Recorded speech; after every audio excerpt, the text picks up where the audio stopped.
Welcome back to the Midlife by Design podcast. I'm your host, Lori Lisai, and I'm a human design teacher and alignment coach, here to help midlife women use human design to shed others' expectations and be who you came here to be.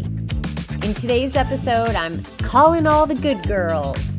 If you identify with this archetype, this episode is for you. How might you begin to let go of this part of yourself in service to the wilder part of you? I mentioned in this episode doing a values exercise, and so I've linked one of my favorites by Brene Brown in the show notes for you to use. Let's dive in. Hello and welcome back to Midlife by Design. I'm so excited today to talk about the good girl archetype and how I think letting go of this archetype is one of the keys to being able to step into the wild woman archetype. So it might hit very close to home for you because I think it's this silent, maybe invisible persona that many of us have carried for decades. You know, it's very much this cultural conditioning that we've had around being a good girl. And it's something that as midlife women, we do when we prioritize others over ourselves, or when we avoid conflict, or when we seek approval from other people instead of listening to our inner authority or our intuition. And what I'm advocating for and really trying to support you with is this idea of stepping into the wild woman archetype, which is really about reclaiming our power, bringing our authenticity and our energy, our true self energy into our lives in this phase of midlife. So today I want to talk about the good girl archetype and why do we even have this good girl archetype? Like, where did this idea come from? And it's really just about our biology. It's about belonging. It's a human core need, which is baked into our DNA around survival to belong, right? We need to belong to the tribe so that we can stay safe and not be eaten by the proverbial saber-toothed tiger. That is, in and of itself, what's happening in our biology.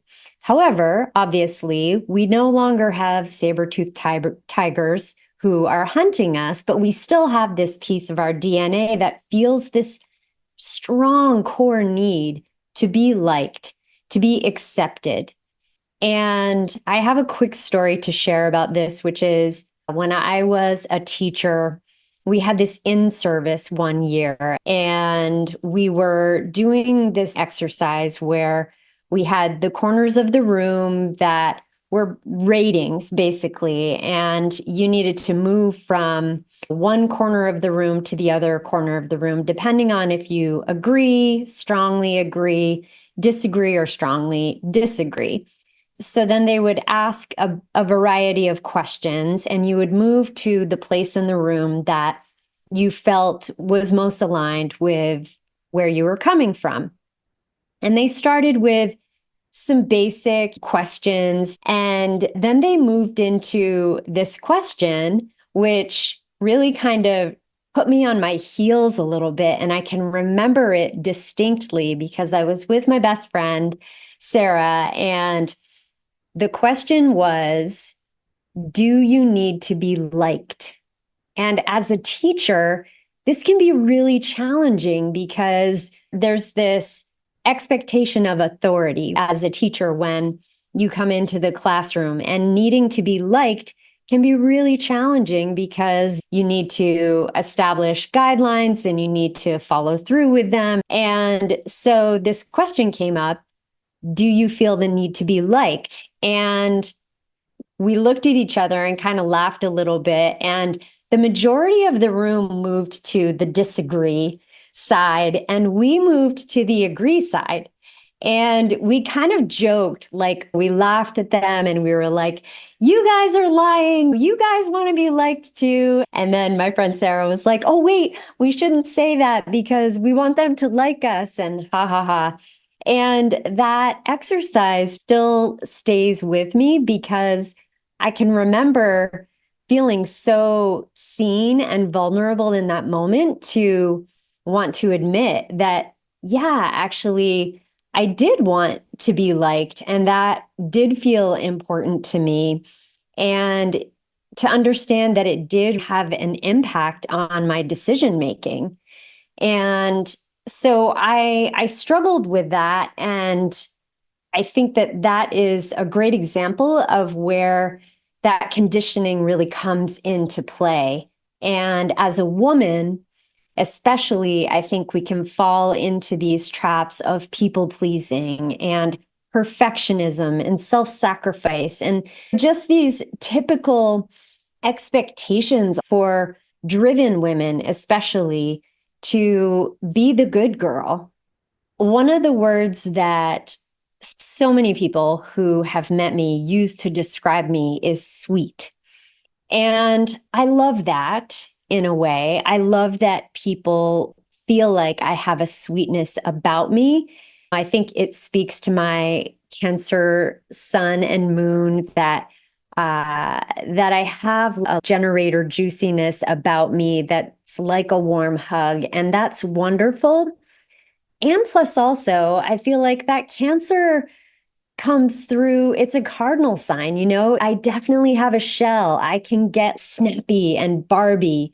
And I get pushback when that happens oftentimes. And I find that that can be challenging for me to sort through, like, which of these feels more like my authentic self? And I think it's a mix. But as I'm getting older and really stepping into this midlife phase, I'm realizing that, yeah, sometimes I just need to call shit as I see it and not try to soften the edges. And people have to accept that or not.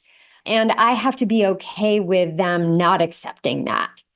This decades of living up to these ideals of being the good girl can leave us feeling drained and disconnected. By the time we reach midlife, it can leave us feeling ungrounded, like we don't know which values of our own are really ours.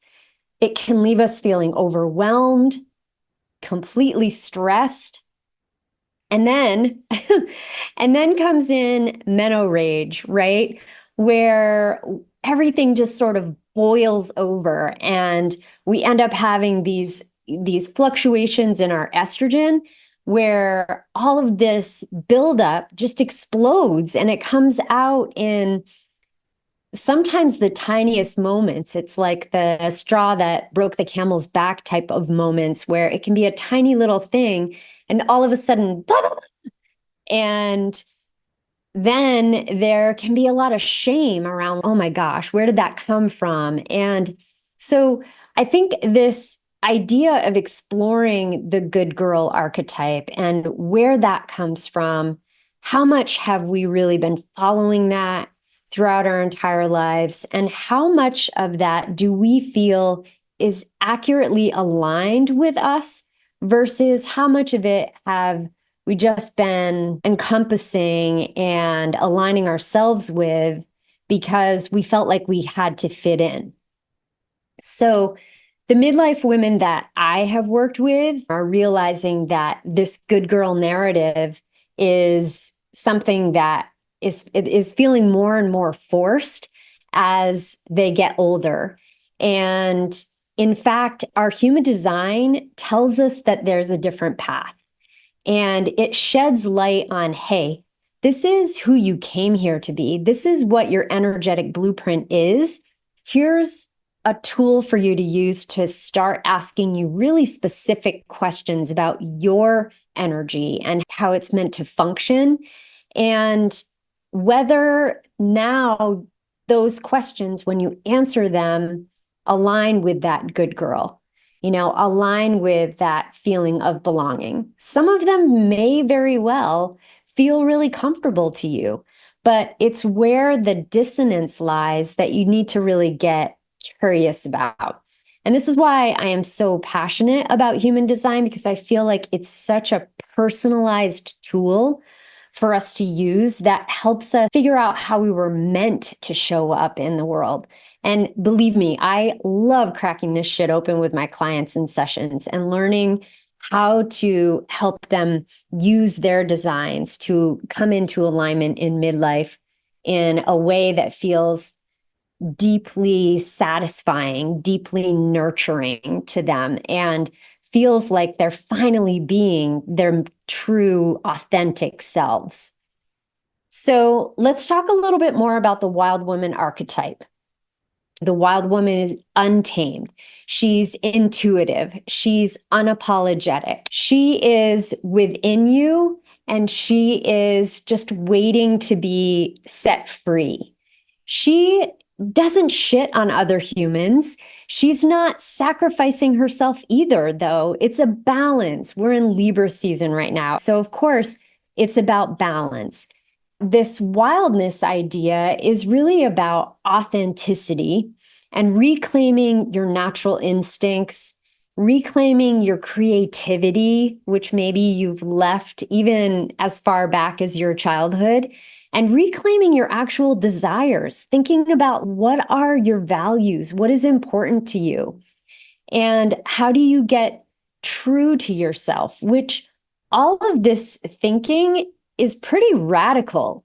This idea of being authentic to yourself, being selfish enough to put yourself first and prioritize your needs and wants, and at least prioritize being truthful and showing up as your true self. It's such an important step for us to take as midlife women to do this work, to show up in our authentic self, to use our authentic voices as models for younger generations, because they need to see us shifting into this so that they can do it themselves as well. And 2027 marks the beginning of an entirely new paradigm. We are already in this shift. We're in this portal of incredible, intense change that is sweeping. And it's not like when January 1st, 2027 hits, the light switch is going to go on and it's going to be completely different in that day, in that moment. However, it does mean that in the next few years, we're in for a lot of change. The world is not going to look the same in just a few years. And our ability to step into our authenticity and our individuality is so, so important for this new paradigm that we're creating. We're moving out of this need to belong, this need to be part of a tribe in order for our survival, and into how can we honor our individuality in order to move forward the collective consciousness? Because all of us as individuals are an extension of this collective consciousness. And the more that we are stepping into our individuality, it's like a puzzle piece. We are allowing our puzzle piece to fit perfectly into all the other puzzle pieces that build our consciousness. And the more that we're able to show up authentically, the more that we are able to grow and expand as humans. So it's this new dawn of individuality that the Gen X woman is going to lead. Our generation is leading the way with this authentic self and this wild woman recapturing. So I want to talk about the human design signature specifically as a way to help you indicate whether you're living in alignment or not with your true self. It's, I think, one of the easiest ways and one of the simplest tools that human design provides for helping us align with our true wild woman self. Whether it's peace, satisfaction, success, or surprise, Your signature is your indicator that's going to tell you that you're no longer trapped by conditioning. You're actually living authentically. You're living, we're calling it wildly. Remember, because this wildness is authentic and it is radical. I want to share a quick little story about Helena, who was one of my clients, and she found herself saying yes and having really fluid boundaries with her family. And this was causing a great deal of strain for her because she just found that her family was draining her. She's a generator. She was not feeling satisfied by her interactions with them, and specifically her mother, and was really being challenged by this relationship. It's my belief that we choose our parents before we come to this earth, and that learning how to establish boundaries is probably part of your soul contract. And for her, she really needed to do that. It was time for her to learn how to establish boundaries and step away from being that good girl, the good daughter in this case, and just recognizing that our parents are still humans. They're still perfectly imperfect. And sometimes setting boundaries to honor yourself is actually the best gift that you can give to the relationship, because it's what needs to happen in order for you both to have a degree of self-reflection and step into your authenticity even further. And for her, she needed to say, okay, the expectation is that I will call you when I'm ready to talk. And a simple boundary like that was incredibly challenging for her to set, of course. And Glennon Doyle talks about this on her podcast. She talks about doing the thing that makes your voice shake, and setting boundaries with your parents, with your mother. Us as daughters, setting those boundaries with our mothers especially can make our voices shake, because there's this unspoken debt that we have to our parents for bringing us into this world physically and nurturing us. And there's this very easy falling into the expectation trap and the good girl trap because of that. And so her ability to set that boundary was just so beautiful. And what she felt afterward was a sense of deep satisfaction, because she was able to do that for herself. And there was plenty of distress and worry about it leading up to actually doing it. And she was able to finally say those words with her shaking voice. And that feeling of satisfaction that came afterward was so deeply empowering and such a clear step toward her own authenticity. So I want to walk through how you can use your signature to actually recognize when you're stuck in a good girl pattern versus when you're actually stepping into your wild woman. Each type is correlated to a specific signature. And your signature is a result of your strategy. When you take action aligned with that strategy, hopefully it will lead to this specific signature. And there are two parts to this idea. There's a signature and a not self. And your signature is this idea of an emotion that you will feel, you will experience, an indicator for you that you're on the right track, that you are aligned, that this is how you are meant to move forward. If we're thinking of road signs as a metaphor for signatures and not self, the signature is the green light, whereas the not self is literally when you are not being yourself.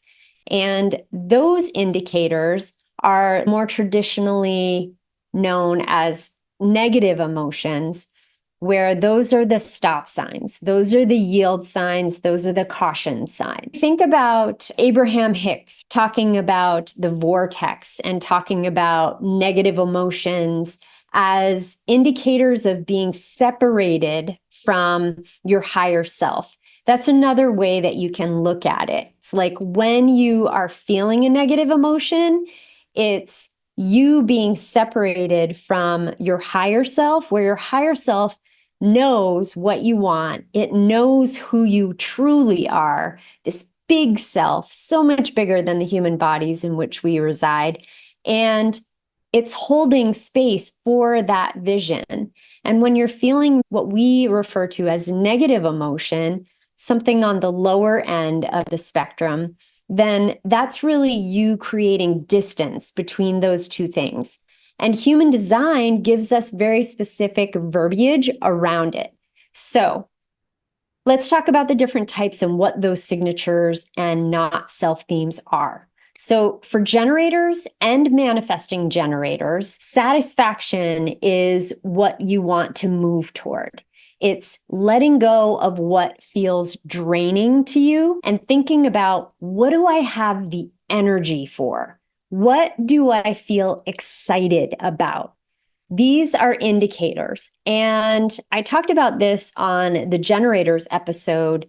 This idea of satisfaction can get mixed up in the soup a little bit in our minds, because sometimes we think, well, I don't necessarily want to clean my toilets because that is not exciting to me, or I might not feel like I have the energy for it. However, what I want to ask you is this feeling of satisfaction. If you're working toward the feeling of satisfaction, then does having clean toilets leave you feeling satisfied? If the answer is yes, then the question can become, how do I make this more exciting? How do I infuse this with some energy? Maybe I put on some of my favorite music. Maybe I put on a podcast that I can listen to. Maybe I make a game out of it. So just thinking about how you can infuse the tasks that feel mundane to you in order to get to that satisfaction. Moving back to this idea of the good girl, what kinds of things will lead you towards satisfaction? So if you are in a situation where you are being asked to compromise on a value that you have for yourself, a good question to ask yourself is, okay, if I yield to this, if I yield in this situation in the interest of the group, is that going to lead me towards satisfaction? So let's say you're out with your girlfriends and you're all having dinner and you are at a restaurant where nothing on the menu appeals to you. If you wanted to appease your girlfriends, you might order something anyway and maybe eat a little bit of it, or, end up leaving less than satisfied. You can still go and enjoy the company, but what happens if instead of ordering something from the menu because it appeases everybody else, what if you just said, you know what, I'm going to wait until I can get home and get something that I really want that's going to nourish me and feel really yummy for me. And in the meantime, I'm just going to sit and enjoy your company. I don't necessarily need to eat something. And that might feel a little strange. That might feel a little uncomfortable for some of your friends. However, if you're working towards satisfaction, that's one example of a way that you can really honor yourself and your own authenticity and work toward your own signature versus yielding to others. Let's talk about projectors. So projectors have this signature of success. And what I want to encourage you to do as a projector is move toward success by embracing your natural wisdom and stop seeking approval. Remember, as a projector, you've got this wide angle view. You have the bird's eye. You can see this perspective that's far more wise than being in the thick of it. What's so important is that you recognize that about yourself and you honor that. I want you to also honor invitations that truly recognize you for who you are, especially if you have a 2 or a 5 in your profile, because you want to be invited into something based on what you truly can bring to the table versus what other people see in you or think they see in you. So, thinking about, how do I establish success for myself? What does that feel like? By honoring my authenticity versus trying to fit into what others think or what others are expecting of me. Manifestors. It's always my curiosity if the manifestors out there really feel the pressure of the good girl archetype. I feel like of all the human design types, perhaps manifestors are the ones to say fuck off the most to this idea of the good girl archetype and perhaps see through it the most clearly. That's my inkling, because baked into the idea of being a manifestor is this idea of being boldly unapologetic and a trailblazer, and one whom people don't usually get or understand anyway. And if they have been living in alignment with this, then they've probably have learned how to work around the good girl archetype, maybe a little bit more than the other types. This is just my personal observation in working with other manifestors. Although I definitely do know some manifestors who are steeped deeply in the need to be liked. And I think that is a reflection of conditioning. And what's important for manifestors is to truly share your unique perspective unapologetically. You are working toward peace as a manifestor. And this piece is going to be very individual for each of you. And letting go of the good girl archetype is something that will truly bring you a deep degree of peace. If you can let go of this need to be accepted and liked, amazing things will fall into place for you. And you will start to be recognized for what you bring to the table and your unique perspective, which we need from manifestor energy. We need for you to step up and be bold and be brave and be that wild woman archetype so that we can see it coming to life in front of our eyes. And that recognition, that validation from yourself that you have done what is peaceful to you, what feels like your own bold way of stepping forward, is what's going to set the tone for all of the other types. So it's so very important for you, if you are a manifestor, to take those bold actions, to do it unapologetically. That doesn't mean being an asshole. It just means that it's so important to be your true, authentic self. And if you're not sure even who that is, because you've been being a good girl for so long, then it's a great invitation for you to do a values exercise and just get curious about, what is it that's important to you? Do a life audit and look at the different areas of your life and what is working, what brings you peace, and what, by contrast, makes you angry. And then think about how much more time and energy you can spend on the things that bring you that peace and that joy. And then lastly, for our reflectors. So reflectors really need to lean into the surprise of what life is bringing you and let go of rigid expectations.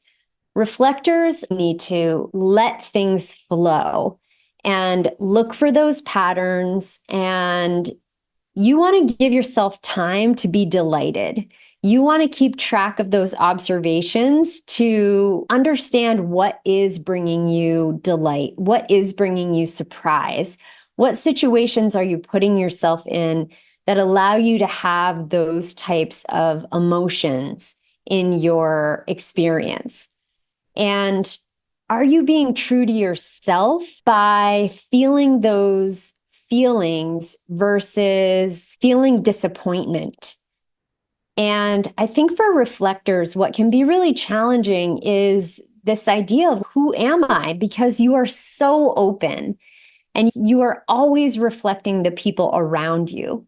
So spending time in your own energy is critical for reflectors. Having time to not be in other people's auras is super important so that you can get clear on what is important to you.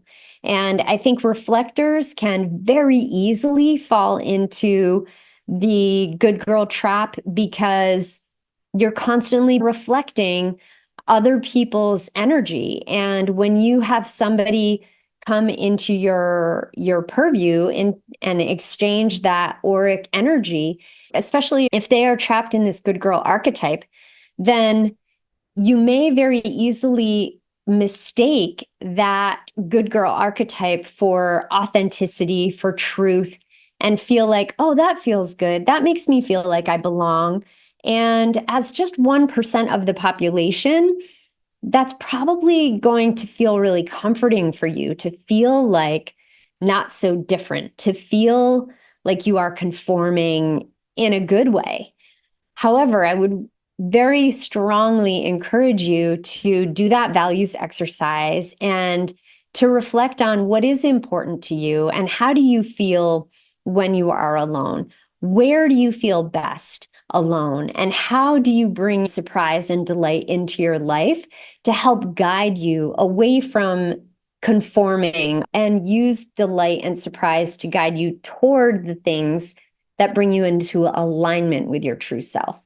So if you are personally curious about what your signature looks like in combination with all of the other pieces of your design, then this is something that I do in my human design sessions. And I love, love, love to guide people through the subtleties of their design, and specifically midlife women who are looking to shift into the wild woman archetype and to start making those shifts immediately, because human design gives you those specific tools to do that. So I want to give you 4 different specific tangible actions that you can take to work with your signature to move into the wild woman archetype.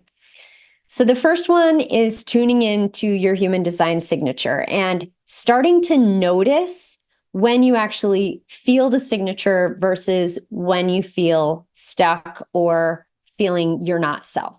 So again, for manifestors, it's when you're feeling peace versus when you're feeling anger. For generators and manifesting generators, it's when you're feeling satisfaction versus when you're feeling frustration. For projectors, it's when you're feeling success versus when you're feeling bitterness. And then for reflectors, it's when you're feeling delighted or surprised versus when you're feeling disappointed. The second thing that I would offer you is making space for wildness in your everyday life. So what is one thing that you could do for yourself on the daily that is an action toward this signature feeling? What is one desire that you're setting aside out of fear of judgment? And how could you start to experiment with that desire just a little bit every single day? Is there a tiny step you could take in that direction that will help to bring you closer to that feeling of your signature? The third thing is to let go of one good girl habit this week. Maybe that is saying yes to too many things. Maybe you overcommit on the regular. Say no to one thing this week. Maybe it is avoiding conflict. How can you meet conflict this week with openness and vulnerability and inviting your wild woman to the table where you speak your truth?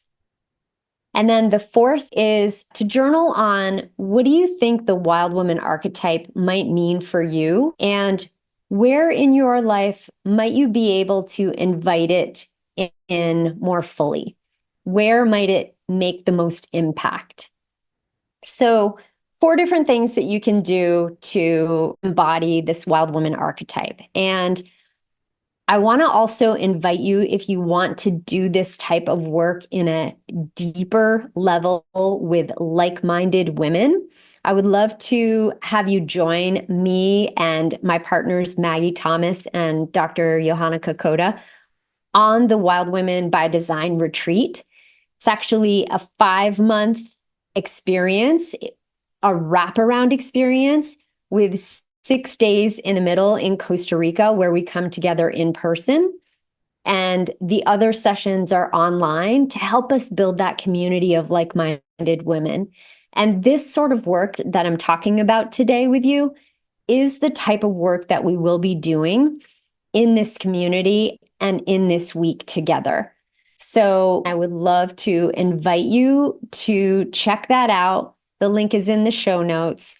If you're looking for something that is going to move the needle for you and you need the support to move into this wild woman archetype, and you would love to be in the company of wild women who are doing the same work alongside you and get their support and build friendships based on the type of work that I'm talking about, hands down, this is the experience for you.